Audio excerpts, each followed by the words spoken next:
Yes देखो, today's topic is Biot Savart law.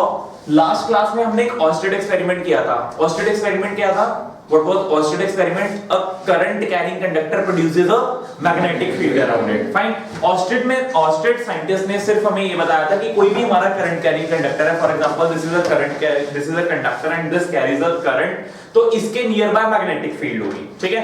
और magnetic field की डायरेक्शन निकालने के लिए हमने राइट हैंड थंब रूल पढ़ा था, ठीक है। एक स्नो रूल था और एक राइट हैंड थंब रूल था। फॉर एग्जांपल अगर हमारा एक कंडक्टर है, कंडक्टर में अगर थंब हमारा पॉइंट आउट कर रहा है डायरेक्शन ऑफ करंट, तो direction of encirclement of fingers will give you the direction of magnetic field. तो ऑस्टेड ने सिर्फ हमें इतना बताया था कि कोई भी अगर कंडक्टर है that is carrying a current will produce a magnetic field around it. But उस वायर के नियर बाय किसी भी पॉइंट पे मैग्नेटिक फील्ड की कितनी स्ट्रेंथ होगी that would be given by Biot Savart law. Biot and Savart were two scientists that give their combined law to calculate the strength of magnetic field at any point P due to a current carrying wire. Fine. First of all, Bayer-Savart law is used to determine the strength of magnetic field at any point nearby a current carrying conductor. Fine. Oersted जो experiment था, Oersted ने सिर्फ हमें इतना बताया था कि कोई भी अगर तुम्हारा करंट कैरिंग कंडक्टर है that produces a magnetic field around it, उसके नियर बाय मैग्नेटिक फील्ड होगी। बट उस मैग्नेटिक फील्ड का कितना मैग्नीट्यूड होगा, कितना स्ट्रेंथ होगा, that would be given by two scientists named as Biot and Savart। हमने क्या किया, अब देखो बायट-सावर्ट लॉ में हमारे कोर्स में क्या है, we have to study different configurations. Different configurations का मतलब फॉर एग्जांपल अगर तुम्हारी एक वायर है, स्ट्रेट वायर है, ठीक है, बिल्कुल सीधी। अब इस वायर की वजह से नियर बाय किसी भी पॉइंट पे लेट्स से x डिस्टेंस पे कितनी मैग्नेटिक फील्ड होगी। अब ये वायर तुम्हारी इनफाइनाइटली लॉन्ग भी हो सकती है, सेमी इनफाइनाइट भी हो सकती है, ये वायर तुम्हारी स्क्वायर की टर्म में भी हो सकती है, फॉर्म में भी हो सकती है। इसको मैंने सर्कुलर फॉर्म में बेंड कर दिया, इसको मैंने ट्रायंगुलर फॉर्म में बेंड कर दिया, या कोई भी तुम्हारी हेक्सागोनल शेप, कुछ भी मैंने कोई भी शेप दे दी। डिफरेंट शेप्स के लिए हमें बायट-सावर्ट लॉ का एक्सप्रेशन लगाना है। तो सबसे पहले बायट-सावर्ट लॉ को हम स्टार्ट कैसे करेंगे, let's create a irregular shaped wire. Fine. मैंने क्या किया, एक इर्रेगुलर शेप वायर ले ली जिसकी कोई लेंथ अभी डिफाइंड नहीं है। Fine. The length of the wire is not defined, but it is mentioned that this wire is carrying a current I. Fine. तो इस I करंट की वजह से इस नियर बाय वायर के किसी भी पॉइंट P पे मुझे मैग्नेटिक फील्ड कैलकुलेट करनी है। फाइन।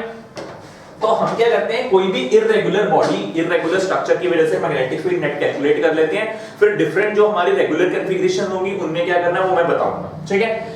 सबसे पहले हमने क्या किया, जो हमारा जनरल बायट-सावर्ट लॉ का एक्सप्रेशन है, जनरल एक्सप्रेशन आएगा, you have to take a wire of irregular shape, any random shape. Fine. अब तुमने क्या करना है, you have mentioned that the current flowing in this particular wire is I।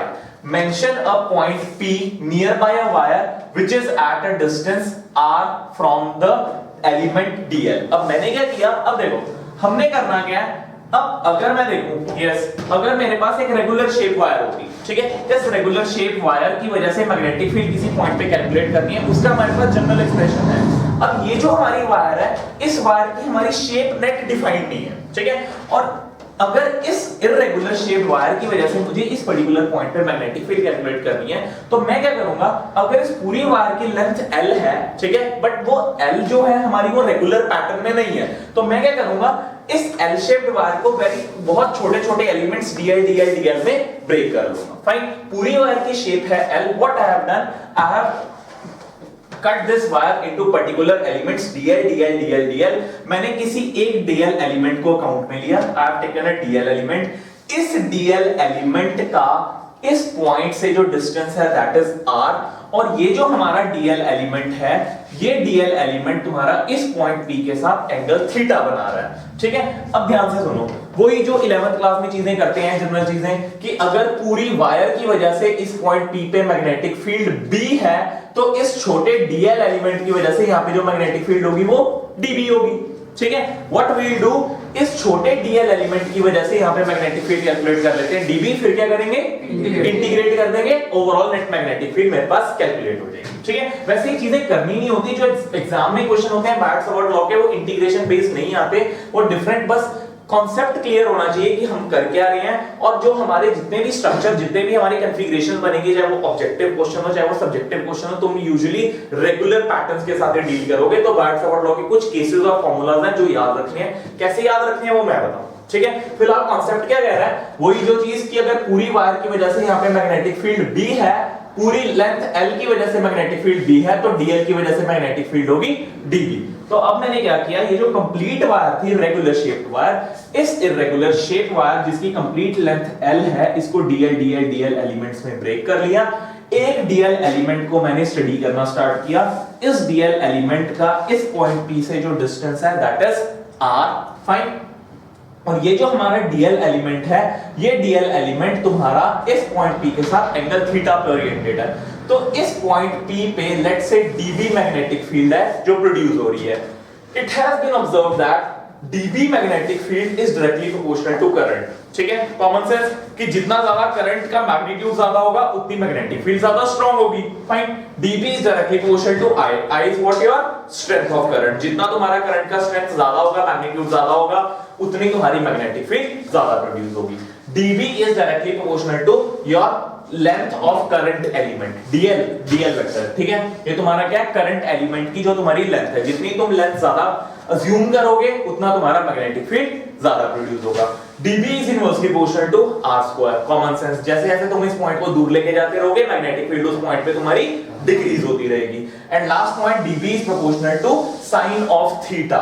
ठीक है, अब यहाँ पे थीटा में मत कंफ्यूजन करना, क्योंकि अभी जो हम जितने भी केसेस करेंगे बैट-फॉरवर्ड लॉ पे, जो मेन कंफ्यूजिंग फैक्टर रहेगा वो तुम्हारा थीटा रहेगा। थीटा तुम्हारा क्या है, थीटा के साथ मेंशन कर लो, this is your angle between current element and distance vector, ये जो तुम्हारा R वेक्टर है। ठीक है, अब अगर जब हम इसकी डेरिवेशन करेंगे, डेरिवेशन करते वक्त मैं DL और R को वेक्टर लूंगा। ठीक है, DL तुम्हारा क्या है, current element. Current itself is a scalar quantity. ठीक है, current is not a vector. Current scalar है बट करंट एलिमेंट क्या है, वेक्टर। ठीक है, current element is a vector quantity. तो DL भी वेक्टर रहेगा और R भी वेक्टर रहेगा। sin theta is your angle between DL vector and R vector. So on combining all these four factors, DB is proportional to I, DB is proportional to DL, DB is inversely proportional to R square, DB is proportional to sin theta. On combining all the factors, DB is proportional to I DL sin theta upon R square. Proportionality का sign हटा आया K तुम्हारा constant of proportionality. K की value मैंने यहाँ पे लिखी है म्यू नॉट अपॉन 4 पाई। यस, K की वैल्यू है हमारी म्यू नॉट अपॉन 4 पाई। म्यू नॉट अपॉन 4 पाई की वैल्यू होती है 10 टू द पावर -7। जिस तरीके से तुम्हारा इलेक्ट्रोस्टैट्स में एप्सिलॉन नॉट होता था, एप्सिलॉन नॉट क्या होता था तुम्हारा, एब्सोल्यूट नाम क्या होता था, परमिटिविटी। ठीक है, एब्सोल्यूट परमिटिविटी। यहाँ पे क्या रहेगा, म्यू नॉट क्या रहेगा, एब्सोल्यूट परमिएबिलिटी। ठीक है, एप्सिलॉन नॉट तुम्हारा होता था एब्सोल्यूट परमिटिविटी, म्यू नॉट तुम्हारा रहेगा एब्सोल्यूट परमिएबिलिटी। वहां पे एप्सिलॉन नॉट क्या बताता था, एप्सिलॉन नॉट फैक्टर किस लिए क्रिएट किया था हमने, it tells us about the nature of medium जहां से तुम्हारी electric lines of force penetrate कर रही हैं। तो यहाँ पे म्यू नॉट क्या बताएगा, नेचर ऑफ मीडियम की ये जो तुम्हारा करंट है, करंट की वजह से जो मैग्नेटिक फील्ड प्रोड्यूस हो रही है, ये मैग्नेटिक लाइन ऑफ फोर्स किस मीडियम को क्रॉस करके पॉइंट P पे पहुंच रही है। ठीक है, यहाँ पे हमारा फिलहाल क्या है, एयर और वैक्यूम। ठीक है, तो एयर और वैक्यूम के लिए mu not upon 4 pi 10 to the power -7। और जैसे जैसे मीडियम तुम्हारा डेंस होता रहेगा, mu naught factor mu R से मल्टीप्लाई होता रहेगा। जैसे तुम्हारा एप्सिलॉन R था, रिलेटिव परमिटिविटी, यहाँ पे तुम्हारा म्यू R आ जाएगा। Mu R will be your relative permeability. Clear? So this is your Barts-Savart law. General expression for Barts-Savart law: dB equal to mu naught upon 4 pi ideal sin theta by r square. dB से अगर b calculate करना है, integrating both sides. ठीक है, mu naught upon 4 pi constant है, I constant है, sin theta r square बाहर आ जाएगा, बचेगा क्या, इंटीग्रल dl। वो dl इंटीग्रल dl क्या होगा, that depends upon the shape of the wire, कि वायर की शेप क्या है। इतने पार्ट में कोई इशू। ठीक है, इस एक्सप्रेशन को याद रखना, dB equals to mu naught upon 4 pi ideal sin theta upon r square। Next heading बनाओ, Barts-Savart law in vector form। Barts-Savart law in vector form।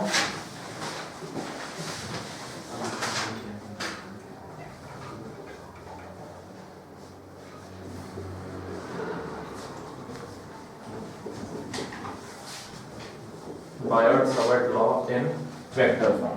कुछ नहीं करना, यहां तक कर दोगे। ठीक है, वेक्टर फॉर्म में क्या करना है, इस एक्सप्रेशन को दोबारा से लिखो। देखो ये डायग्राम तुम्हारा सेम रहेगा, यहाँ पे dB equals to mu naught upon 4 pi I dl sin theta upon r square. पहुंचो यहां तक। Right of expression mu naught upon 4 pi ideal sin theta by r square.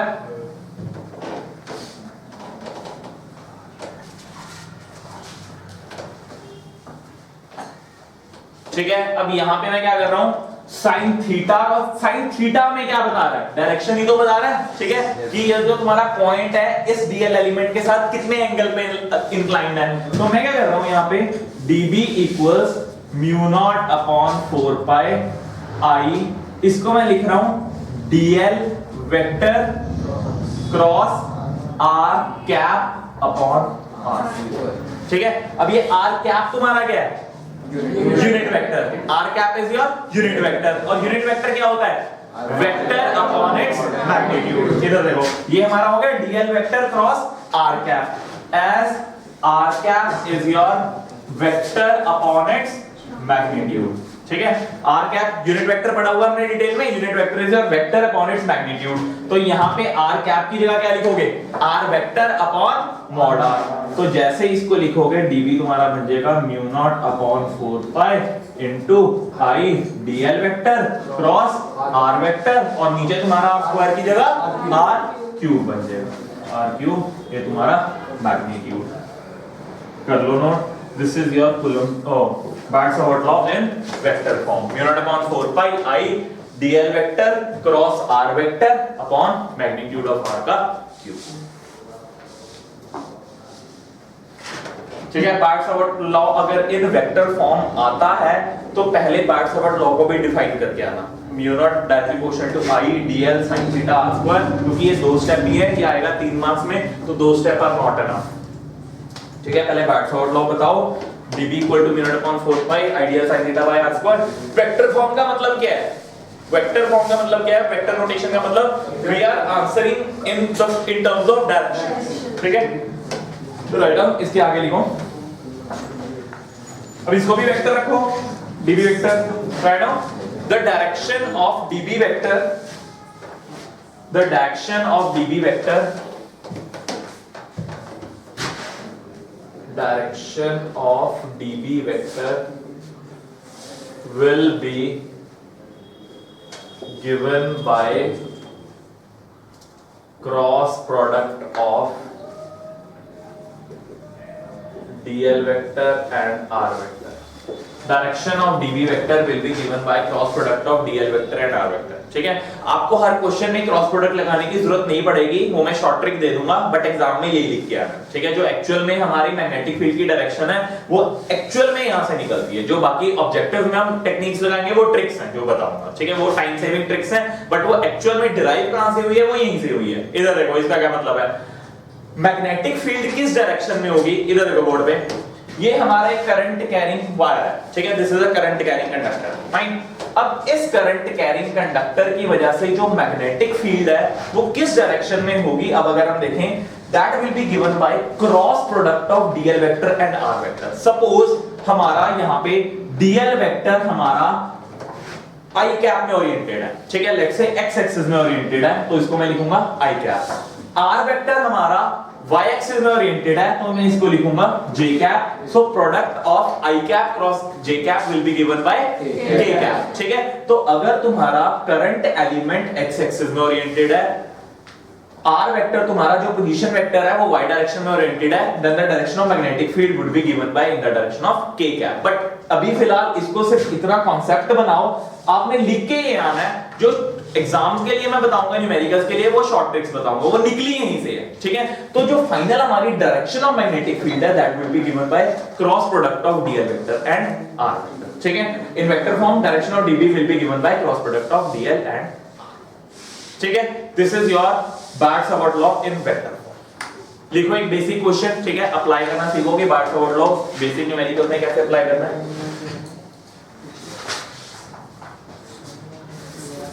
Question लिखो, a current element 5dl,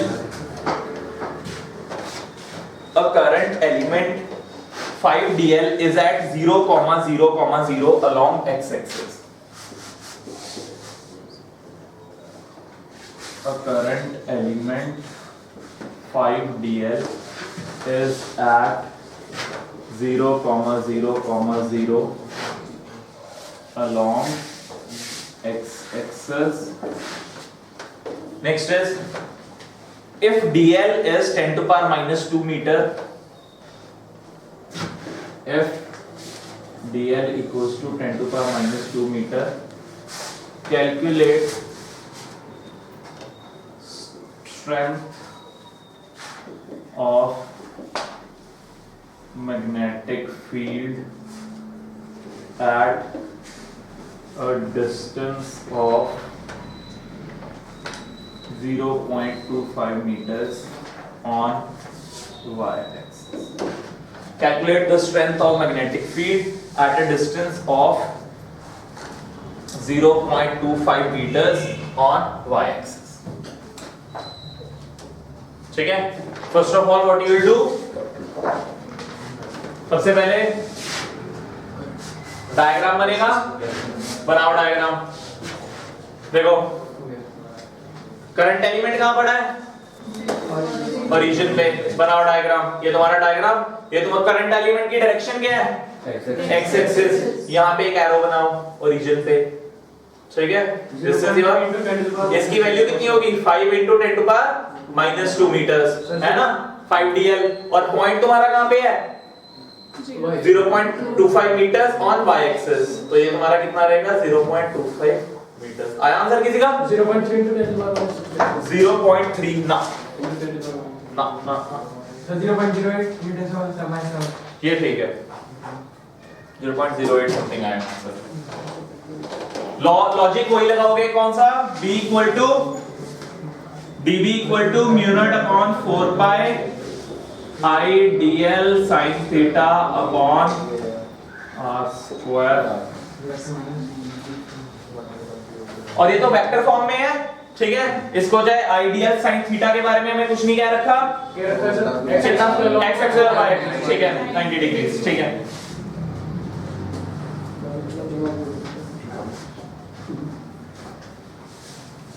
mu naught upon 4 pi की value 10 to the power minus 7, you will put the value of I कितना है? 5। Ideal ना current element, तो I तुम्हारा 5 ampere, dl तुम्हारा 10 to the power minus 2, 5 into 10 to the power minus 2, ये तुम्हारा 90 upon r तुम्हारा कितना है?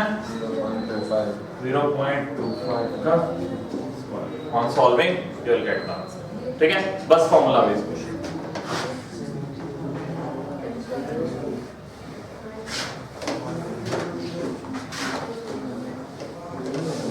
ठीक है? नेक्स्ट टॉपिक बनाओ। डायरेक्शन क्या आई थी इस क्वेश्चन में मैग्नेटिक फील्ड की? z। dl वेक्टर तुम्हारा डायरेक्शन ऑफ, इधर देखो, db vector equal to dl vector cross r vector, ठीक है? dl किस डायरेक्शन में था तुम्हारा? Current element along x axis i cap. Point कहां था? y axis j cap, i cap cross j cap, k cap. तो डायरेक्शन ऑफ मैग्नेटिक फील्ड आएगी along z axis. You will get the value of strength as well as direction. Direction के लिए ये नहीं use करेंगे, ठीक है? एक बार बार्ट-फॉरवर्ड लॉ की एप्लीकेशन बता दूं, फिर ट्रिक्स बताऊंगा डायरेक्शन के लिए क्या चीजें करनी है, ठीक है? हेडिंग बनाओ next, applications of BART-forward law. Applications of BART-forward law.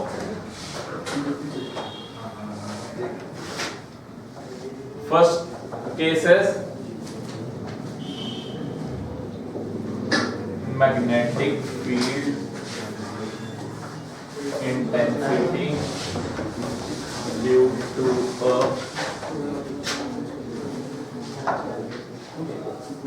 infinitely long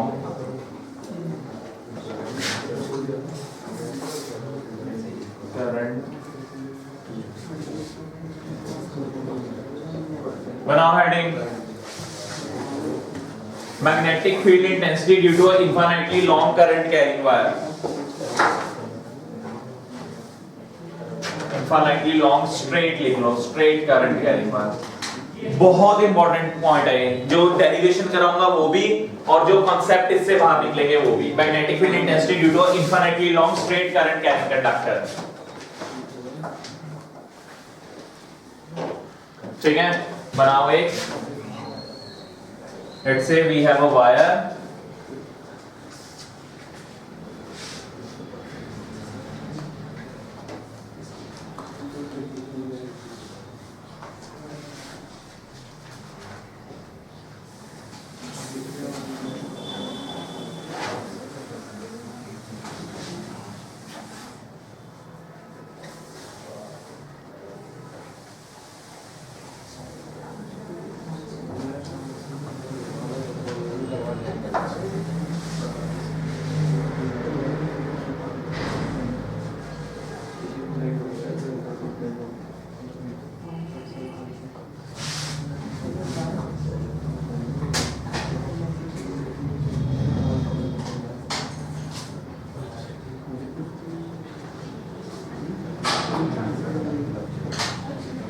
करो डायग्राम ड्रॉ।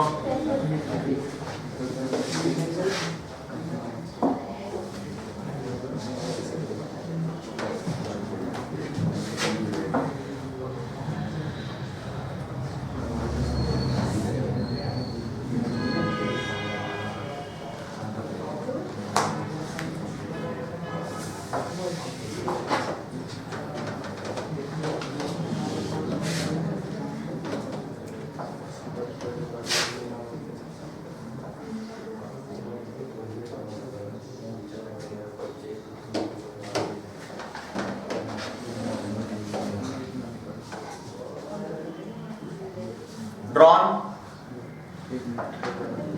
ये डेरिवेशन समझ लेना, सभी के सभी डेरिवेशन और कॉन्सेप्ट इसी में से निकलेंगे, ठीक है। मैं कोई पॉइंट मिस नहीं करूंगा, स्टेप बाय स्टेप डेरिवेशन करेंगे क्योंकि इंपॉर्टेंट भी बहुत है। Magnetic field intensity due to infinitely long straight current carrying wire.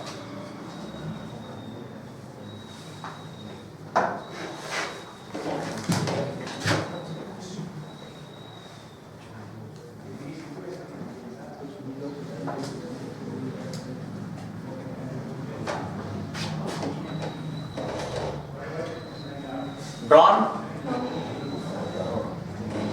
Yes, देखो बोर्ड पे डायग्राम तुम्हें क्या शो कर रही है, ठीक है। बस थोड़ी कंस्ट्रक्शन की हुई है डायग्राम में। इधर देखो बोर्ड पे, I have taken a straight wire, fine. ये एक स्ट्रेट वायर है जिसके एंड्स डिफाइंड नहीं है। देखो, magnetic field intensity due to infinitely long straight carrying conductor. मैं तुम्हें एक डेरिवेशन का रिजल्ट निकालूंगा। इस डेरिवेशन से चार कॉन्सेप्ट निकलेंगे, ठीक है। कौन कौन से? एक तो हमारा इनफिनाइट वायर की वजह से कितनी स्ट्रेंथ होती है मैग्नेटिक फील्ड की, इनफिनाइट वायर इसी में से निकलेगा। सेमी इनफिनाइट इसी में से निकलेगा। स्ट्रेट वायर जिसके फाइनाइट एंड्स हैं इसी में से निकलेगी। डेरिवेशन तुम्हें एग्जाम में कुछ भी होके आ सकती है। Magnetic field intensity due to infinitely long straight current carrying wire, magnetic field intensity due to a semi infinite long straight current carrying wire, magnetic field intensity due to a finite long straight current carrying wire. Finite आ जाए, semi infinite आ जाए, infinitely long आ जाए, process यही रहेगा। Last का जो special case होगा उसमें हम बस वैल्यूज को चेंज कर देंगे, डेरिवेशन बिल्कुल एक्जेक्टली सेम रहेगी। What you have to do, ये हमारी एक वायर है, दिस इज अ वायर, ठीक है, जिसके एंड्स डिफाइंड नहीं है। बोर्ड पे देखो, ये हमारी वायर है जिसके एंड्स डिफाइंड नहीं है। ऊपर ये कहीं पे जाके खत्म होगी तो उसका ए पॉइंट होगा, नीचे वो कहीं पे जाके खत्म होगी तो बी पॉइंट होगा, फाइन। मैंने क्या किया, इस wire, this wire is carrying a current I. इस वायर पे मैंने एक डीएल एलिमेंट अज्यूम कर लिया, ठीक है। इस डीएल एलिमेंट का इस पॉइंट पी से हमारा डिस्टेंस मैंने ले लिया आर। ये जो हमारा वायर है, वायर के सेंटर पॉइंट को मैंने नाम दिया ओ। सेंटर से वो पॉइंट हमारा एक्स डिस्टेंस पे, ठीक है। अब अगर मैं यहां पे बायट-सावर्त लॉ लगाऊं, मुझे कोई एक्सप्रेशन बता सकता है कि इस पॉइंट पे जो मैग्नेटिक फील्ड होगा वो कितना होगा? बायट-सावर्त लॉ का एक्सप्रेशन,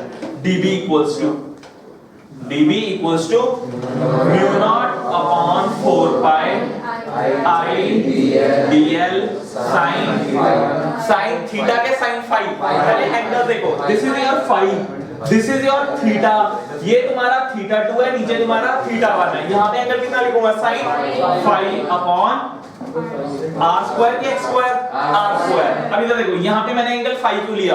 बिकॉज़ बायट-सावर्त लॉ में जो एंगल होता है that is your angle between dl vector and r vector. तो dl हमारा क्या है? ये रहा dl वेक्टर, ये रहा r वेक्टर, इन दोनों के बीच में एंगल कितना है? phi, ठीक है। तो ये हमारा जनरल एक्सप्रेशन बन गया, mark it as point number 1। dB equals mu naught upon 4 pi I dl sin phi upon r square, ठीक है। अब ये एंगल 90 डिग्री होगा, ठीक है। एक बार एक काम करो, पीओसी ट्रायंगल को इससे बाहर निकाल के अच्छे से ड्रॉ करो। पीओसी ट्रायंगल ठीक है, और इसको सीधा खड़ा कर लेना पीओसी को, क्योंकि हमारी पूरी की पूरी डेरिवेशन इसी में से निकलनी है। सारा का सारा ज्योमेट्री वाला क्वेश्चन है। ये तुम्हारा पॉइंट O हो गया,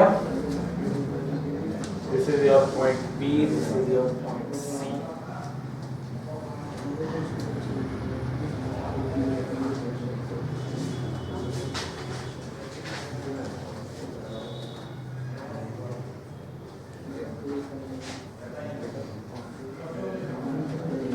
चेक करना जरा, ठीक है।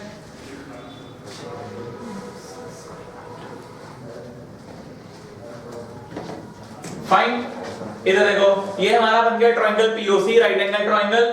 फाइन, अब इधर देखो, यहां से mu naught upon 4 pi ideal sin phi अपॉन r square. Fine, shall I say that sin phi is equals to x upon r? ये तुम्हारा कितना रहेगा? ये तुम्हारा r होगा ना, ठीक है, दिस इज योर r। हाँ जी, अब इधर देखो sin phi, इधर देखो बोर्ड पे हमने ये मैंने राइट एंगल ट्रायंगल क्यों बनाया? dB equals to mu naught upon 4 pi i dl sin phi अपॉन r स्क्वायर। मुझे इस राइट एंगल की कॉन्फ़िगरेशन से dl की वैल्यू निकालनी है, sin phi की वैल्यू निकालनी है और r की वैल्यू निकालनी है, ठीक है। sin phi equal to sin theta क्या होता है? Perpendicular upon hypotenuse. sin phi equal to x upon r, और shall I say that sin phi equal to x upon r equal to cos of theta? Yes yes, ठीक है, sin phi equal to x upon r equal to cos theta. यहां से x की value कितनी आ गई? r cos theta, ठीक है, यहां से x की वैल्यू आ गई r cos थीटा, और r की वैल्यू कितनी आ गई? x अपॉन cos थीटा, ठीक है। तो यहां से r आ गया तुम्हारा x अपॉन cos थीटा, ठीक है, क्लियर हुआ। अब मैं इसको यहां से उठा के साइड पे इधर लिख लेता हूं, r है हमारा x अपॉन cos थीटा, ठीक है, r है हमारा x अपॉन cos थीटा, ठीक है। अब मुझे वहां से, अब इधर देखो, वहां से मुझे tan थीटा की वैल्यू चाहिए। देखो tan phi हमारा कितना होगा? tan phi x upon perpendicular upon hypotenuse x upon l, तो tan थीटा कितना हो जाएगा? tan थीटा कितना होगा? उल्टा, इधर देखो ना ध्यान से, इधर देखो बोर्ड पे, यस ट्रिक्स मेडिकल अगर प्रॉब्लम आ रही है इधर देखो, यहां से ये हमारा एंगल phi है, ठीक है। tan phi इधर बोर्ड पे, tan phi equals to tan theta क्या होता है? Perpendicular upon base. परपेंडिकुलर कितना है? x, बेस कितना है? l। अगर tan phi हमारा x अपॉन l है, ठीक है। अब अगर मैं एंगल, ये तो 90 डिग्री हो गया, ये हमारा phi है, मुझे phi की टर्म में नहीं लिखना, मुझे थीटा की टर्म में लिखना है। जैसे मैं एंगल को phi से थीटा करूंगा, जैसे मैं एंगल को इंटरचेंज करूंगा, परपेंडिकुलर और बेस भी इंटरचेंज हो जाएंगे। तो अगर tan phi x upon l है, तो tan थीटा कितना होगा? l upon x।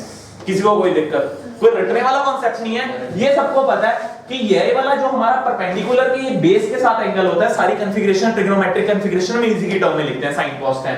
तो यहां से tan phi अगर x अपॉन l है, तो tan थीटा अगर मैंने एंगल इंटरचेंज किया तो परपेंडिकुलर और बेस भी इंटरचेंज हो जाएंगे, ये तुम्हारा हो जाएगा x l अपॉन x, ठीक है।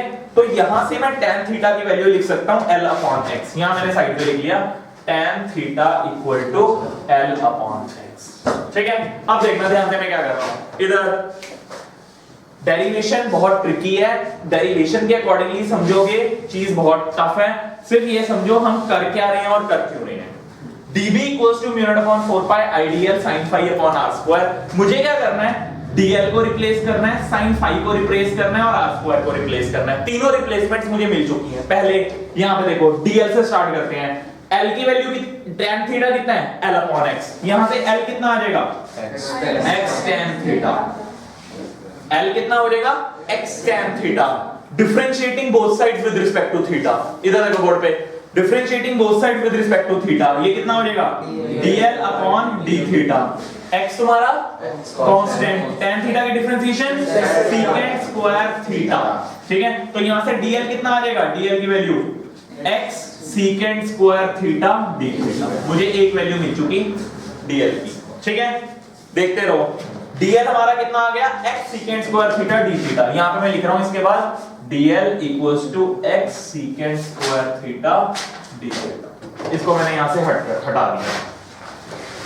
अब मैं यहीं पे इसको फर्दर कंटिन्यू कर रहा हूं। Mu not upon 4 pi dB equals to I dl की value x secant square theta d theta.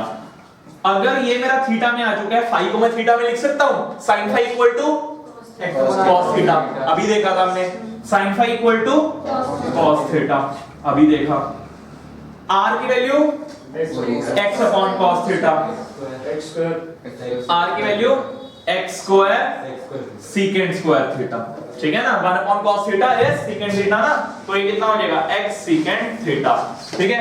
तो ये secant स्क्वायर से secant स्क्वायर खत्म, एक x से एक खत्म। ये चीज क्लियर हुआ मैंने क्या किया? जैसे ही मैंने dl sin फाई की जगह cos थीटा, r की जगह तुम्हारा r x secant थीटा डाला, ये तुम्हारा db निकल के आया mu naught upon 4 pi I cos theta d theta upon x। इतनी बड़ी टर्म हमारी।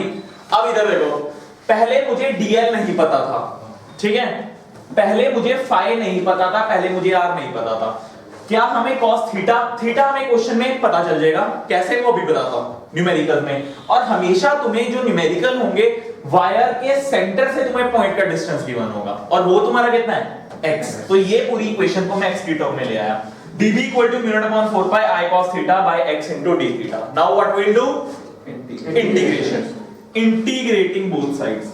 ठीक है, integrating both sides. अब यहाँ पे लिमिट्स, dB तो मैं 0 से b करूंगा, dB की इंटीग्रेशन b हो जाएगी। यहाँ पे इंटीग्रेशन होगी from minus theta 1 two plus theta 2। Minus theta 1 मतलब कि ये जो तुम्हारा, अगर ये ओरिजिन रेफरेंस एक्सिस है, थीटा 1 हमारा जो एंगल है वो नीचे y एक्सिस के लिए, नेगेटिव के लिए, और जो तुम्हारा थीटा 2 एंगल है वो तुम्हारा प्लस y एक्सिस के लिए। और ये माइनस थीटा 1 और प्लस थीटा 2 का कांसेप्ट अभी क्लियर करता हूं, पहले इसको इंटीग्रेट करते हैं।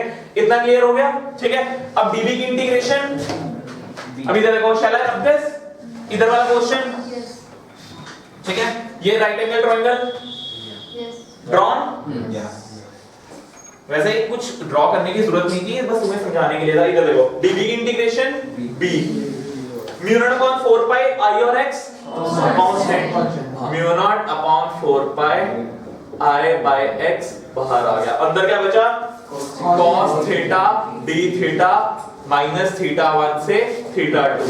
cos थीटा की इंटीग्रेशन, तो ये तुम्हारा आ जाएगा mu not upon 4 pi I by x, ये तुम्हारा हो जाएगा sin थीटा और माइनस थीटा 1 से theta 2। Upper limit minus lower limit डालोगे, sin theta 2 minus of minus sin theta 1। एक तो minus upper limit minus lower limit का आएगा, एक sin ऑफ माइनस थीटा 1 तुम्हारा माइनस sin थीटा 1। तो ये तुम्हारा जनरल कंप्लीट एक्सप्रेशन सॉल्व होके बनेगा b equals to mu not upon 4 pi into I by x into sin theta 1 plus sin theta 2। पहुंचो यहां तक, सबसे important expression b equals to mu naught upon 4 pi I by x sin theta 1 plus sin theta 2।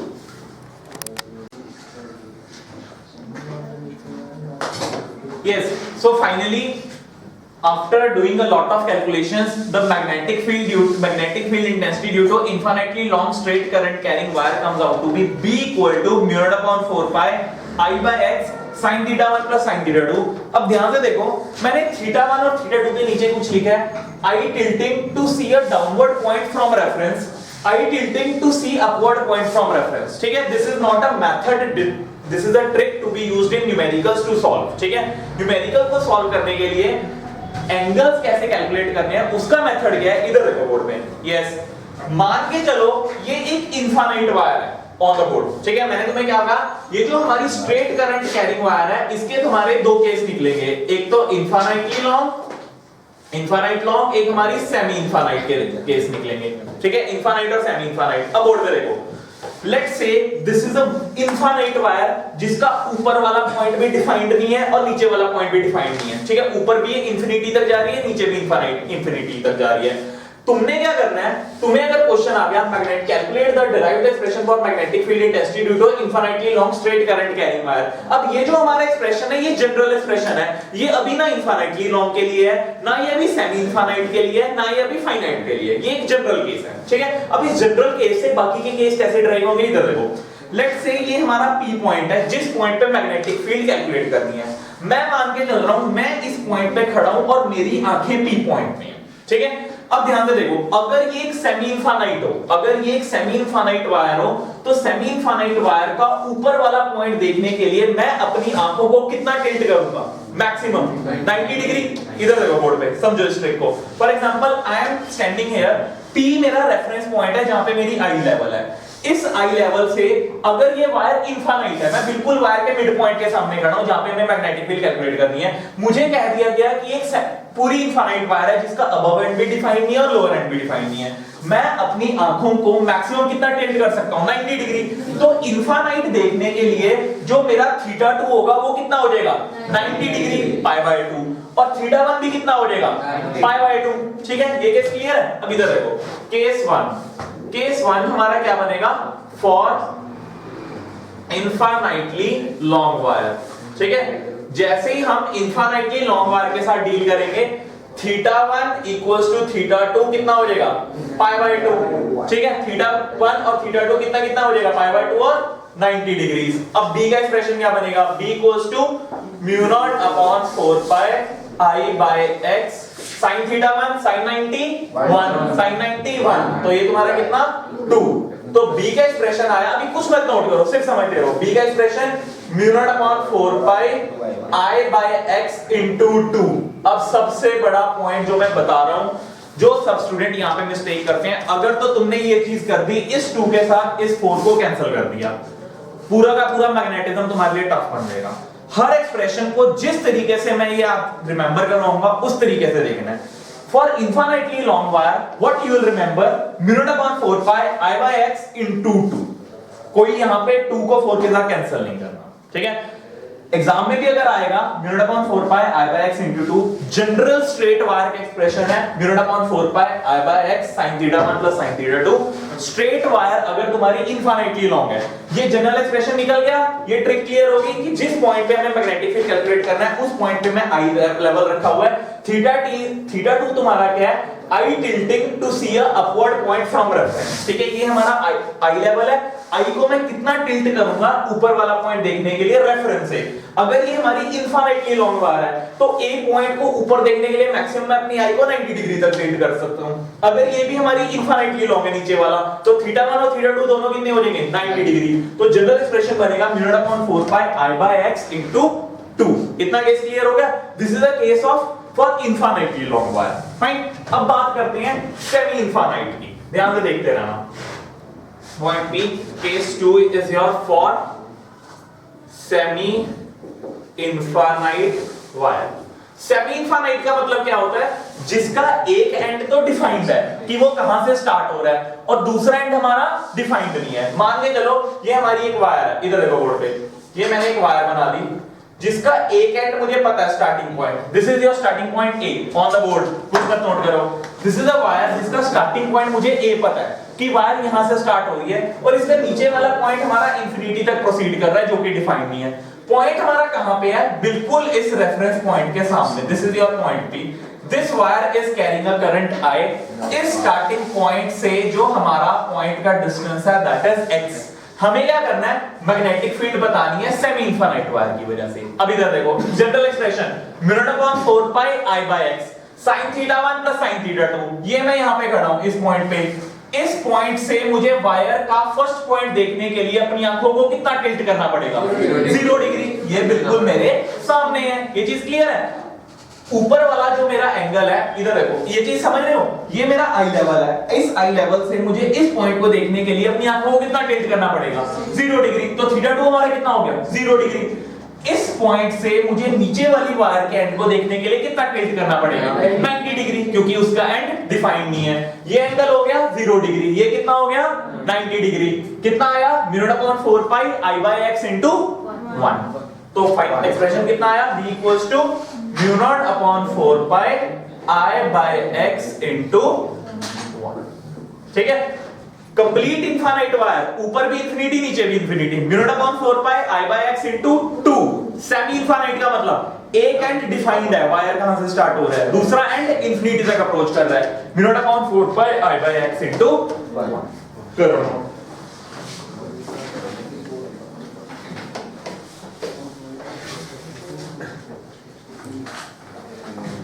Clear हुआ? अब जितने भी numericals आएंगे उनमें θ1 और θ2 इस तरीके से कैलकुलेट करोगे। पॉइंट पे अपनी आंखों को रख के ऊपर और नीचे कितना देखना पड़ेगा, उस अकॉर्डिंगली आप लोग एंगल्स को क्रिएट करोगे।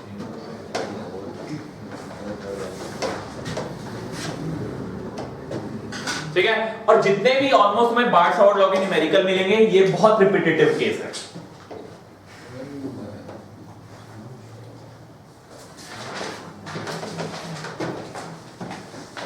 करें numerical?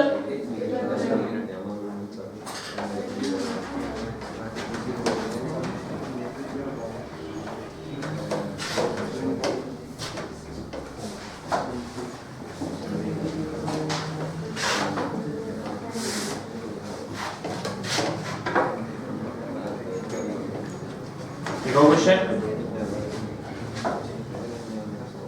Calculate magnetic field density at the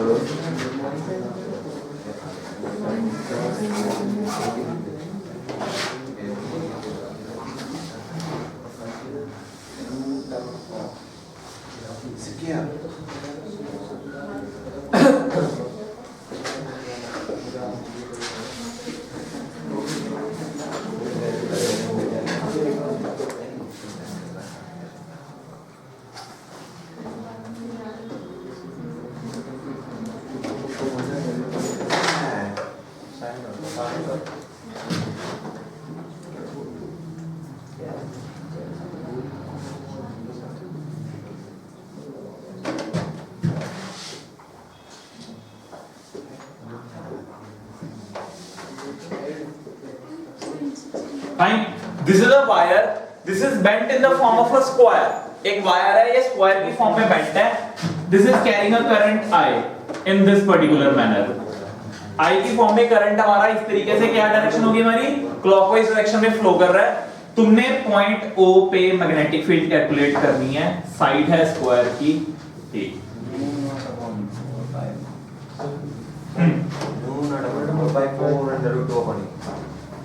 कैसे करोगे? इधर देखो, सबसे पहले एक काम करेंगे, चारों वायर्स हैं, किसी एक वायर की वजह से कैलकुलेट कर लेते हैं और नेट कितनी होगी into 4 कर देंगे। किसी एक वायर की वजह से, इधर देखो बोर्ड पे, ये एक वायर है, इस वायर की क्या हमें लेंथ डिफाइंड है क्या नहीं डिफाइंड? डिफाइंड है, ये हमारी लेंथ डिफाइंड है। तो ये केस कौन सा हो गया? फाइनाइट वायर का। वायर के 3 केस निकले हमारे, finite, infinite, semi infinite. Infinite के केस में mu naught upon 4 pi I by x into 2। इधर देखो बोर्ड पे दोबारा, इनफाइनाइट के केस में जहां ऊपर भी 90 नीचे भी 90, mu naught upon 4 pi I by x into 2। Semi infinite mu naught upon 4 pi I by x into 1। Finite के केस में mu naught upon 4 pi I by x into sin theta 1 plus sin theta 2। अब इधर देखो, x क्या होता है तुम्हारा? What is x? Distance of point from the wire. यहां पे x कितना होगा? a by 2 होगा।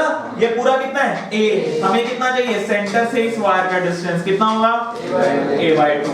अब इधर देखो, पॉइंट हमारा कहां पे है? ये। अब इधर देखो बोर्ड पे, ये हमारा हो गया इतना। थीटा 1 और थीटा 2 कितना होगा? 45 स्क्वायर के सेंटर पे 90 डिग्री, ये तुम्हारा 45, ये तुम्हारा 45 degree.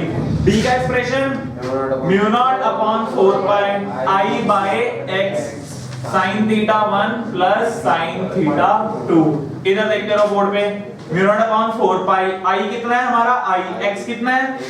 a by 2, a by 2, sin theta 1 sin 45 1 by root 2 plus 1 by root 2। ये तुम्हारा मैग्नेटिक फील्ड किसी एक वायर की वजह से, टोटल कॉन्फ़िगरेशन की वजह से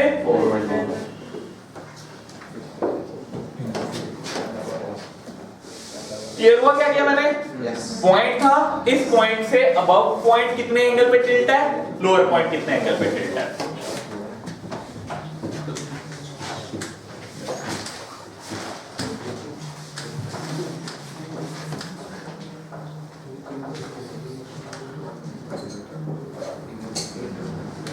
ठीक है, अब इधर देखो बोर्ड पे, सबसे काम की चीज और सबसे ट्रिकी चीज, एग्जाम में अगर ये क्वेश्चन आएगा, अगर ये 4 नंबर का क्वेश्चन है, इतना सॉल्व करने के बाद अभी आपको 2 नंबर मिलेंगे, ठीक है। ये अभी क्या निकाला तुमने, मैग्नीट्यूड, क्या पेंडिंग अभी, direction, because magnetic calculate magnetic field intensity. Magnetic field intensity का मतलब B vector, magnetic field is a vector quantity, you have to write both magnitude as well as direction, ठीक है। ये तो आ गया तुम्हारा मैग्नीट्यूड, वो मैंने trick they the. What about direction, Inside. Direction तुम्हें मैग्नेटिक फील्ड की 2 टर्म्स में दे दी है, क्रॉस या डॉट। अब तुम्हारे पास 2 मेथड है, या तो इस तरीके से हाथ घुमाने शुरू कर दो, ये तुम्हारी क्लॉकवाइज करंट, ये मैग्नेटिक फील्ड एंटी क्लॉकवाइज, सब कॉन्सेप्ट खत्म। इधर देखो बोर्ड पे सब कुछ खत्म कर रहा हूं, सिर्फ एक ट्रिक दे रहा हूं डायरेक्शन की, ध्यान से सुनना आप जो मैं बोल रहा हूं, सिर्फ एक ट्रिक दे रहा हूं डायरेक्शन की, ठीक है। उसको सुनो, उस ट्रिक को कैसे लगाना है।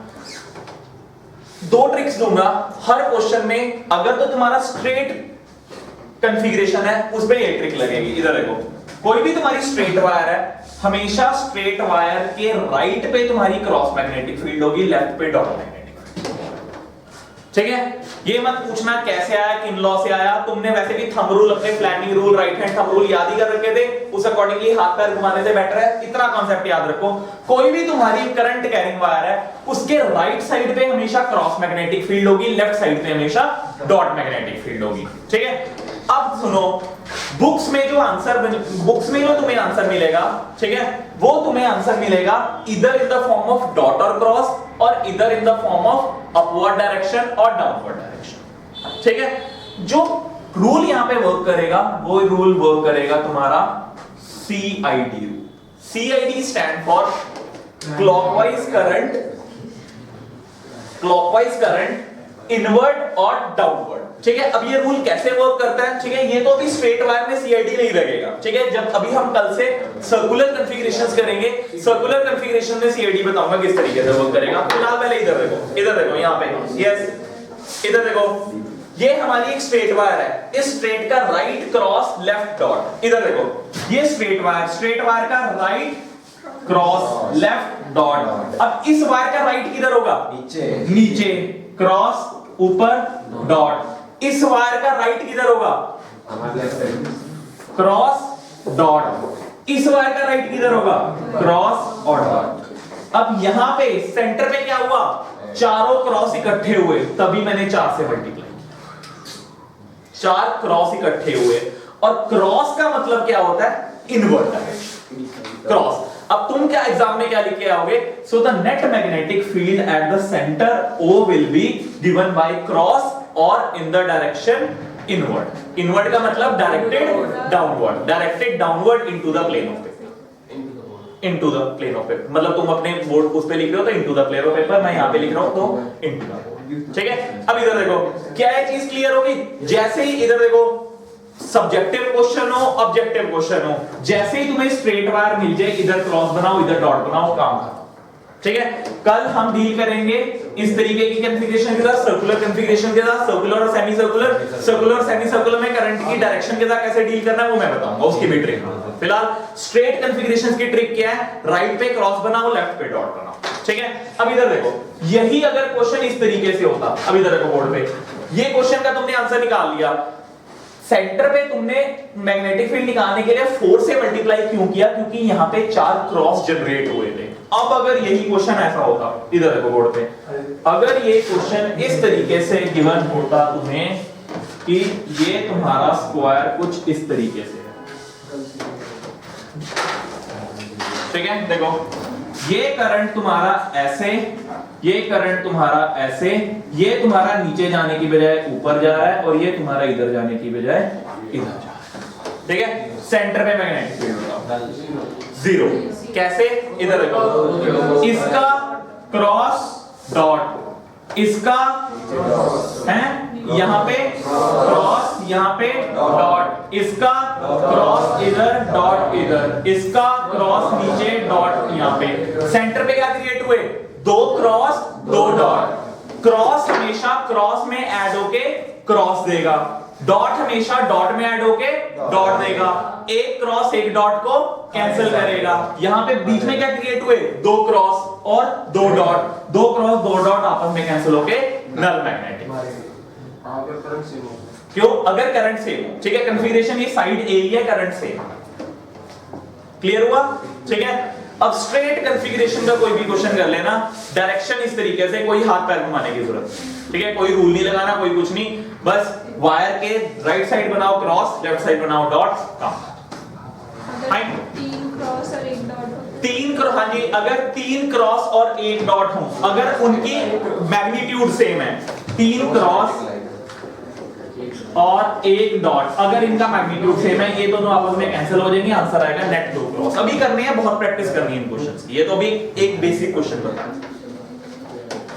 ठीक है। So this is all about magnetic field intensity due to a straight wire and its cases on the basis of facts, ठीक।